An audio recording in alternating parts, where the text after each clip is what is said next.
ನಿಗೂಢ ನಾಗ ಸಾಧುಗಳ ಬಗ್ಗೆ ಗೊತ್ತಾ? ಕೌತುಕದ ವಿಚಾರ. ಇವರು ತಪಸ್ವಿಗಳು ಹೌದು, ಕ್ಷತ್ರಿಯರೂ ಹೌದು. 2,000 ಜನ ನಾಗಾ ಸಾಧುಗಳು 40,000 ಜನ ಮೊಘಲರನ್ನ ಸದೆಬಡಿದಿದ್ದೇ ರೋಚಕ. ಜ್ಯೋತಿರ್ಲಿಂಗ ರಕ್ಷಣೆಗಾಗಿ 40,000 ಜನ ನಾಗಾ ಸಾಧುಗಳು ಪ್ರಾಣ ಬಲಿದಾನ ಮಾಡಿದ್ರು. ಮೊಘಲರನ್ನ ಬ್ರಿಟಿಷರನ್ನ ಸದೆಬಡಿದಿದ್ರು ನಾಗಾ ಸಾಧುಗಳು.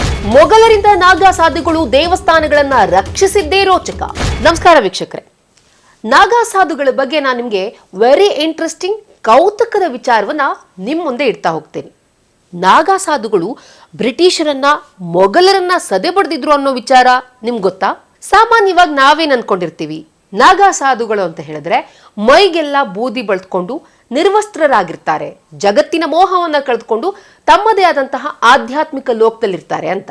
ಅವರು ಎಲ್ಲವನ್ನೂ ಬಿಟ್ಟು ಹಿಮಾಲಯದಲ್ಲಿ ಇರುವವರಷ್ಟೇ ಅಲ್ಲ, ಅವರು ಸರ್ವಸಂಗ ಪರಿತ್ಯಾಗಿಗಳು ಹೌದು, ಧರ್ಮ ರಕ್ಷಕರು ಹೌದು, ತಪಸ್ವಿಗಳು ಹೌದು, ಅಗತ್ಯ ಬಿದ್ದಾಗ ಕ್ಷತ್ರಿಯರು ಕೂಡ ಆಗ್ತಾರೆ. ಬ್ರಿಟಿಷರು ಮತ್ತು ಮೊಘಲರ ಟೈಮ್ನಲ್ಲಿ ಅವರ ಕ್ಷಾತ್ರ ಗುಣ ಹೊರಬಂದಿತ್ತು. ಅವರು ಇವ್ರ ಜೊತೆಗೆ ಕೆಚ್ಚದೆಯಿಂದ ಹೋರಾಡಿದ್ರು ಅನ್ನೋ ಕಥೆನೇ ತುಂಬಾ ಇಂಟ್ರೆಸ್ಟಿಂಗ್ ಆಗಿದೆ. ಏನೇನು ಸದ್ಯದಲ್ಲೇ ಕುಂಭಮೇಳ ನಡೆಯಲಿದೆ. ಈ ಕುಂಭಮೇಳಕ್ಕೆ ಲಕ್ಷಾಂತರ ಜನ ನಾಗಸಾಧುಗಳು ಸೇರ್ತಾರೆ. ಇದಕ್ಕೂ ಮೊದಲು ಅವ್ರು ಎಲ್ಲಿರ್ತಾರೆ, ಹೇಗಿರ್ತಾರೆ ಅನ್ನೋದು ಗೊತ್ತಿರಲ್ಲ. ಅವರ ಜೀವನ ಶೈಲಿ ತುಂಬಾನೇ ನಿಗೂಢವಾಗಿರುತ್ತೆ. ಅವರ ವ್ಯಕ್ತಿತ್ವವೂ ನಿಗೂಢ, ಅವರ ಜೀವನ ಶೈಲಿಯೂ ನಿಗೂಢ. ಇಂತಹ ಲಕ್ಷಾಂತರ ಜನ ನಾಗಾ ಸಾಧುಗಳು ಸೇರಿದಾಗ ನಮ್ಗೊಂದ್ ರೀತಿ ಕೌತುಕತೆ ಹುಟ್ಟುತ್ತೆ. ಬಟ್ ಅವ್ರ ಬಗ್ಗೆ ತಿಳಿದುಕೊಳ್ಳಲೇಬೇಕಾದಂತಹ ವಿಚಾರ ಅಂತ ಅಂದ್ರೆ ಅವರ ಹೋರಾಟ. ಆ ಕಥೆಯನ್ನೇ ನಾನು ನಿಮ್ಗೆ ಹೇಳ್ತೀನಿ. ಈ ನಾಗಾ ಸಾಧುಗಳು ಯಾವಾಗ್ಲೂ ತಮ್ಮೊಂದಿಗೆ ಕತ್ತಿ, ತ್ರಿಶೂಲ, ಈಟಿ, ಆಯುಧಗಳನ್ನ ಕೊಂಡೊಯ್ತಾರೆ. ಇದೇ ಆಯುಧಗಳಿಂದಾನೇ ಮೊಘಲರು ಹಾಗೂ ಬ್ರಿಟಿಷರೊಂದಿಗೆ ಆಕ್ರಮಣಕಾರಿ ಯುದ್ಧವನ್ನ ಮಾಡಿದ್ರು ಅನ್ನೋ ಮಾತಿದೆ. ಇತಿಹಾಸದ ಪ್ರಕಾರ ಅಖಾರಾದ ನಾಗಾ ಸಾಧುಗಳು ಮೊಘಲರಿಂದ ನಮ್ಮ ದೇವಸ್ಥಾನಗಳನ್ನ ಹಾಗೂ ಮಠಗಳನ್ನ ಸಂರಕ್ಷಿಸಿದ್ರು. ಮೊಘಲರ ನಿರಂಕುಶಾಧಿಕಾರಿ ಅಹಮದ್ ಶಾ ಮಥುರಾದ ವೃಂದಾವನವನ್ನ ಲೂಟಿ ಮಾಡಿ ಗೋಕುಲವನ್ನು ಕೂಡ ಕೊಳ್ಳೆ ಹೊಡೆಯೋದಕ್ಕೆ ಮುಂದಾಗಿದ್ದಂತೆ. ಇದು 1757ರಲ್ಲಿ ನಡೆದಂತಹ ಘಟನೆ. ಇತಿಹಾಸ ಪುಟದಲ್ಲಿ ದಾಖಲಾಗಿರುವಂತಹ ನಾಗಾ ಸಾಧುಗಳ ಪರಾಕ್ರಮದ ರಣರೋಚಕ ಕತೆ. ಅಹಮದ್ ಶಾ ತನ್ನ 40,000 ಸೈನಿಕರೊಂದಿಗೆ ಗೋಕುಲದ ಮೇಲೆ ದಾಳಿಟ್ಟಿದ್ದ. ಇವರನ್ನ ಎದುರಿಸಿದ್ದೆಷ್ಟು ಜನ ಗೊತ್ತಾ? ಕೇವಲ 4,000 ಜನ ನಾಗಾ ಸಾಧುಗಳು. ಈ 4,000 ಜನ ನಾಗಾ ಸಾಧುಗಳು 40,000 ಮೊಘಲರ ಸೇನೆಯೊಂದಿಗೆ ವೀರಾವೇಶದಿಂದ ಹೋರಾಡಿದ್ರು, ಅವರನ್ನ ಸದೆಬಡಿದ್ರು. ಗೋಕುಲಕ್ಕೆ ಕಾಲಿಡೋದಕ್ಕೂ ಅವರನ್ನ ಬಿಟ್ಟಿಲ್ಲ. ಈ ಒಂದು ಹೋರಾಟದಲ್ಲಿ 2,000 ಜನ ನಾಗಾ ಸಾಧುಗಳು ತಮ್ಮ ಪ್ರಾಣವನ್ನ ಬಲಿದಾನ ಮಾಡಿದ್ರು. ನಾಗಾ ಸಾಧುಗಳು ತಮ್ಮ ಪ್ರಾಣದ ಹಂಗನ್ನು ತೊರೆದು ಕೂಡ ಹೋರಾಟವನ್ನ ಮಾಡಿದ್ರು. ಇದು ನಾಗಾ ಸಾಧುಗಳ ಶೌರ್ಯಕ್ಕೆ, ತ್ಯಾಗಕ್ಕೆ ಹಾಗೂ ಅವರ ಶ್ರದ್ಧೆಗೆ ಹಿಡಿದಂತಹ ಸಾಕ್ಷಿ. ಇದಿಷ್ಟೇ ಅಲ್ಲ ವೀಕ್ಷಕರೇ, 16ನೇ ಶತಮಾನದಲ್ಲಿ ಮೊಘಲ್ ದೊರೆ ಔರಂಗಜೇಬನಿಂದ ಕಾಶಿ ವಿಶ್ವನಾಥನ ದೇಗುಲವನ್ನ ಕಾಪಾಡಿದ್ದು ಕೂಡ ಇದೇ ನಾಗಾ ಸಾಧುಗಳು. ಔರಂಗಜೇಬನ ಸೈನ್ಯದೊಂದಿಗೆ ವೀರಾವೇಶದೊಂದಿಗೆ ಹೋರಾಡಿದ್ರು. ಇಷ್ಟೇ ಅಲ್ಲ ವೀಕ್ಷಕರೇ, ಈ ಕಾಶಿ ವಿಶ್ವನಾಥನ ದೇವಸ್ಥಾನವನ್ನ ಕಾಪಾಡೋದಕ್ಕಾಗಿ ಬರೋಬ್ಬರಿ 40,000 ಜನ ನಾಗಾ ಸಾಧುಗಳು ತಮ್ಮ ಪ್ರಾಣವನ್ನ ಬಲಿದಾನ ಮಾಡಿದ್ರು ಅಂತಾನೂ ಕೂಡ ಇತಿಹಾಸದ ಪುಟದಲ್ಲಿ ಉಲ್ಲೇಖವಿದೆ. ಏನೋ ಗುಜರಾತ್ನ ಜುನಾಗಢದ ನಿಜಾಮನ ಜೊತೆಗೂ ಕೂಡ ನಾಗಾ ಸಾಧುಗಳು ಪರಾಕ್ರಮದಿಂದ ಕಾದಾಟ ನಡೆಸಿದ್ರು. ನಿಜಾಮ ಮತ್ತು ಆತನ ಸೈನ್ಯವನ್ನ ನಾಗಾ ಸಾಧುಗಳು ಸೋಲಿಸಿದ್ರು. ನಾಗಾ ಸಾಧುಗಳ ಶೌರ್ಯವನ್ನ ಕಂಡು ನಿಜಾಮನೇ ಸ್ವತಃ ಬೆಚ್ಚಿ ಬಿದ್ದಿದ್ದಂತೆ.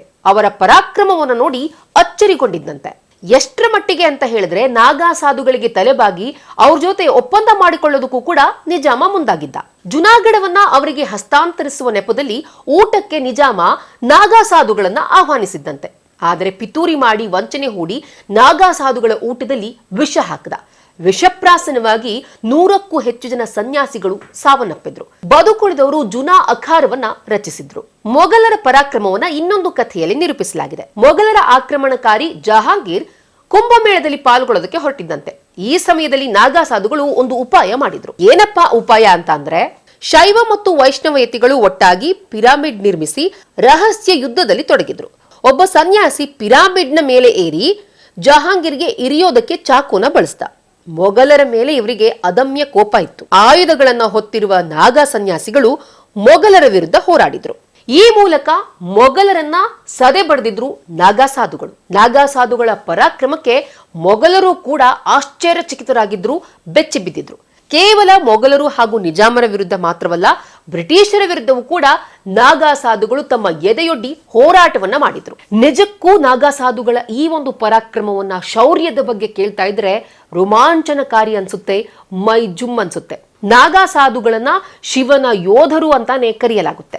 ಈ ಆಯುಧಗಳು ನಮ್ಮ ಕಣ್ಣಿಗೆ ಆಯುಧ ಅಷ್ಟೇ, ಆದ್ರೆ ನಾಗಾ ಸಾಧುಗಳ ಪಾಲಿಗೆ ಈ ಆಯುಧ ಅಂತ ಅಂದ್ರೆ ತುಂಬಾ ಪೂಜ್ಯನೀಯವಂತೆ. ನೋಡಿದ್ರಲ್ಲ ವೀಕ್ಷಕರೇ, ನಾಗಾ ಸಾಧುಗಳ ಬಗ್ಗೆ ಒಂದು ಕೌತುಕದ ವಿಚಾರ. ನಾಗಾ ಸಾಧುಗಳು ಅಂದ್ರೆ ಸಾಮಾನ್ಯವಾಗಿ ನಾವು ತಪಸ್ಸಿನಲ್ಲಿಯೇ ಲೀನರಾಗಿರ್ತಾರೆ ಅಂತ ಅಂದ್ಕೊಂಡಿದ್ವಿ, ಆದ್ರೆ ಇವರು ಕ್ಷತ್ರಿಯ ಗುಣವನ್ನು ಕೂಡ ಹೊಂದಿದ್ದಾರೆ. ಮೊಘಲರು ಹಾಗೂ ಬ್ರಿಟಿಷರ ವಿರುದ್ಧ ಸೆಣಸಾಡಿ ತಮ್ಮ ಕ್ಷಾತ್ರಿಯ ಗುಣವನ್ನ ಹೊರಹಾಕಿದ್ರು. ಈ ವಿಡಿಯೋ ನಿಮ್ಗೆ ಇಷ್ಟ ಆದಲ್ಲಿ ಲೈಕ್ ಮಾಡಿ, ಶೇರ್ ಮಾಡಿ, ಕಮೆಂಟ್ ಮಾಡಿ. ಹಾಗೆ ನೀವೇನು ನಮ್ಮ ಹೊಸದಿಗಂತ ಡಿಜಿಟಲ್ ಚಾನೆಲ್ನ ಸಬ್ಸ್ಕ್ರೈಬ್ ಆಗಿಲ್ಲ ಅಂದ್ರೆ ಈ ಕೂಡಲೇ ಸಬ್ಸ್ಕ್ರೈಬ್ ಮಾಡಿ.